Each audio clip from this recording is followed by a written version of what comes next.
Good afternoon, everyone. My name is Scott Weidman, and I'm the Collision Program Manager for Audi Canada. And I'd like to take this opportunity to speak to you about the latest developments with the Audi brand. I have with me my colleague from Audi of America, Mark Allen, and together we're going to present our latest vehicle, which is the Q7.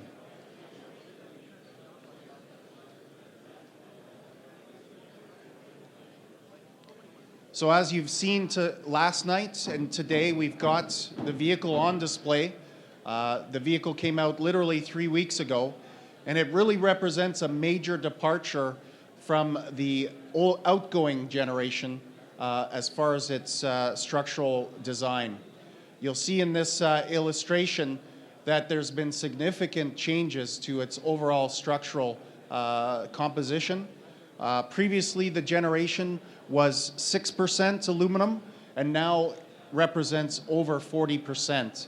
So in this process, the questions that need to be asked as repairers and everybody in the industry, including insurers, is what am I dealing with? Where is that material located? Where do I get that information? How do I stay current and make sure that I am educated? And this is what we want to drive home with our presentation today. Some of the new techniques that you'll see on the Q7, we've got punch riveting that was developed specifically for this car. As you can see in the illustration, it's going through multiple substrates, sheet aluminum, going through ultra high strength steel, and then into a cast aluminum piece. So obviously there's a very specific procedure, very specific materials and rivets that must be used, and tooling that's required. And it's absolutely imperative that the repair procedures be adhered to. One of the newer techniques introduced on this car body as well for us is friction element welding. And as you can see in the illustration, going through sheet aluminum into ultra high strength steel by use of a friction welding element at high speed with high pressure, creating this frictional weld. So again, a very specific procedure, and it may vary where these types of bonding elements are located in the vehicle. Hence, it's absolutely imperative to follow the repair instructions. So what I'd like to do now is hand the mic over to Mark Allen from Audi of America, and he's going to walk us through what the Audi repair network is going to look like in the very near future. Mark? Thank you, Scott. Good afternoon, and thank you for having me here. For the record, I do have to say we've been producing aluminum vehicles in a mass production for many, many years, since 1992. So welcome to the future. The new methods and materials that we're using, the mixtures that you're seeing in Q7 and the TT here, are where we're going as an industry. Realistically, the repair methods are going to have to change. Earlier you heard from our good colleague and friend, Mike Kukovica, about repair versus replace and understanding what that is. We can't stress OE repair procedures enough. That being said, with this, we have a new environment and new requirements for what our network is going to look like. You'll see up on the screen our collision repair bay for aluminum. Well, that's the old world. The new world is this will be used for hybrid construction. In there, you'll see that there's a lot of attention paid to lighting so that it integrates with the curtains and that there's low shadows in the room. You'll notice that all the tools that are necessary for those repairs are in the room. But here's the thing, it's not just about containing aluminum dust or steel dust. It's about worker safety. In the new program, you're going to see that the lowest quotient, our steel program shops, will have to install this bay. This, again, is not only to prohibit cross-contamination, the possibility of explosion or fire, but it's also for worker protection and to take care of their respiratory needs. In the hybrid, that's the lowest.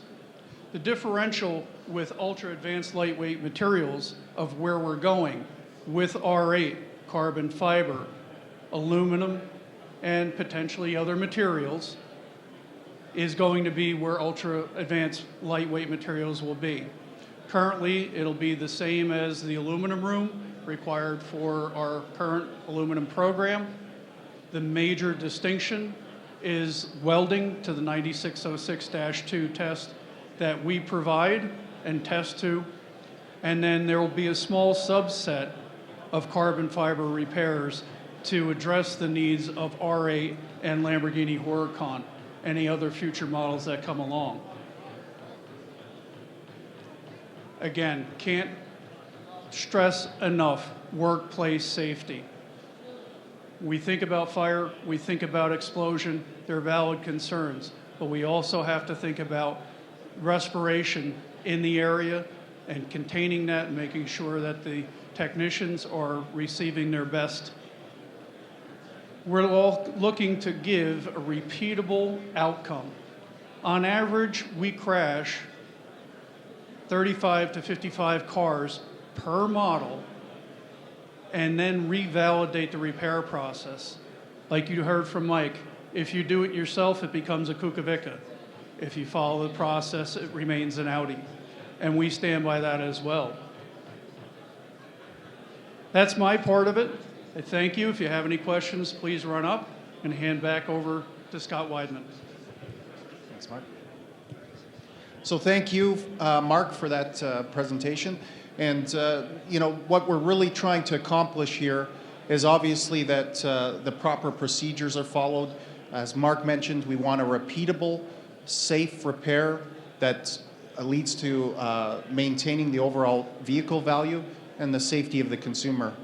So one of the things that we're going to do this afternoon as well is we felt it important to speak to one of our certified repair network shops.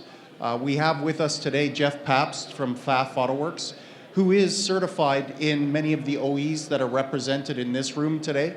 And he's going to give us a brief discussion on his journey towards certification. So I'd like to call Jeff up to the microphone. Jeff.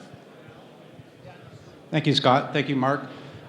So our journey started as a dealer shop many years ago, and something that I've pushed for many years is the OEM certifications, and I'm happy to announce we're moving forward 10 years. We're a long way down that journey.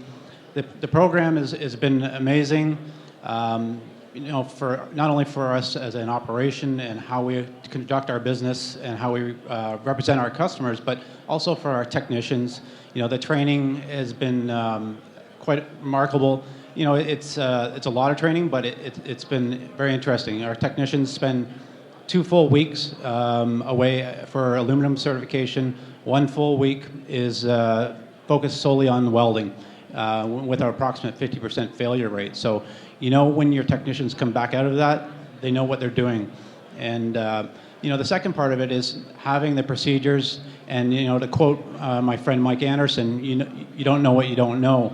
And with the access to the OEM certified data and the correct training, equipment, and tools, it makes the repairs much easier. And, from a business owner and, even a technician, to know that you can go home at night and sleep comfortably knowing that that car was repaired properly and that it's followed OEM procedures. It's been a huge part of our business and our growth. And we look forward to spending, the future with Audi in particular as the technology changes and moves forward with carbon fiber, magnesium, other composites. It's an exciting time in the industry, and we're looking forward to the next 10 years. Thank you.